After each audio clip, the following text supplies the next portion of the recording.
If your RAM is constantly full, this hidden Windows setting might be silently using more memory than you think.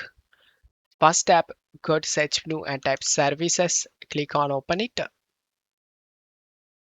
In services, type SYS.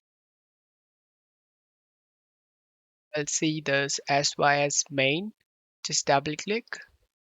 Set the startup type to disabled and select stop the service from running and select apply and OK for save changes. In the second step, you need to open the task manager.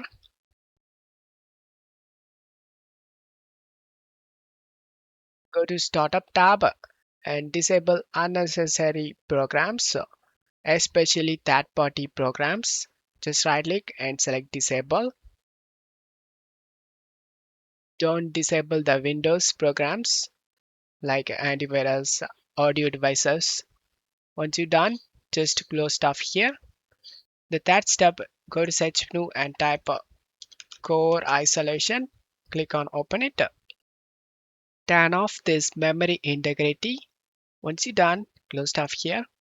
And the final step, set background apps. Click on open it. Let apps run in the background. Just turn this off.